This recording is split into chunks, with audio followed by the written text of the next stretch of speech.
तो अस्सलाम वालेकुम। इस वीडियो में आपको जन्नतुल बकी के हवाले से बताएंगे कि जन्नतुल बकी को जन्नतुल बकी क्यों कहा जाता है, इसकी तारीख क्या है, फजीलत क्या है और इसका इन्हिदाम कब हुआ। ये सब कुछ आपको बताएंगे, लेकिन उससे पहले अगर आपने हमारे चैनल को सब्सक्राइब नहीं किया तो सब्सक्राइब कर लीजिए और बेल के बटन को भी दबा लें ताकि आप तक हमारी नई वीडियोस बआसानी पहुंच सकें। नाज़रीन ग्रामी, जन्नतुल बकी को बकीउल गरकद भी कहा जाता है। मदीने का सबसे पहला और कदीम इस्लामी कब्रिस्तान है जो इस्लाम से पहले हिजाज के शहर यासरब के अतराफ में एक बाग की शक्ल में जमीन थी। इस जमीन में मुसलमानों को दफनाने का रिवाज पहली सदी हिजरी से शुरू हुआ और इस्लाम की अहम और बुजुर्ग शख्सियात यहाँ मदफून हैं।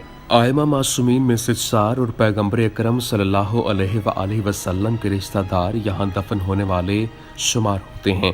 मुख्तलिफ हुक्मरानों के दौर में बकी मौरद तवज्जो रहा और इसमें मुख्तलिफ गुंबद और मकबरे बनाए गए, लेकिन बाद में हिजाज पर कब्जे के बाद वो सारे मिस्मार हुए।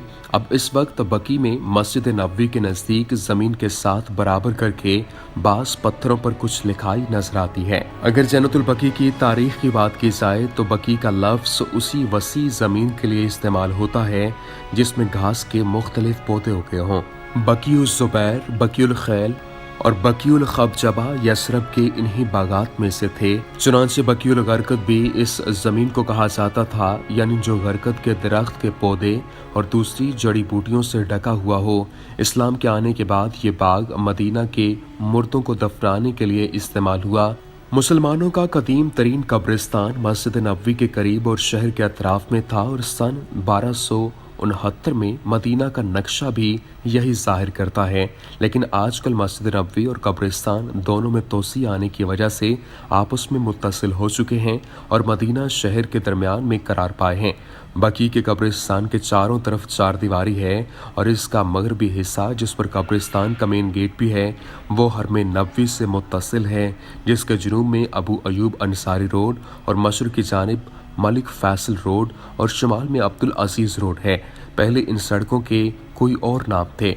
इस कब्रिस्तान की फजीलत के बारे में मुतअद्दिद रिवायात नकल हुई हैं। यहाँ तक बाज़ किताबों में तो इसी के लिए एक मुकम्मल बाब मुख्तस किया गया है। एक रिवायत के मुताबिक बकी में मदफून अफराद के लिए मगफरत तलब करने पर पैगम्बर अकरम मामूर हुए और हज़रत सल्लल्लाहु अलैहि वसल्लम हर शब जुमा बकी जाकर वहाँ के मदफून अफराद के लिए दुआ करते थे।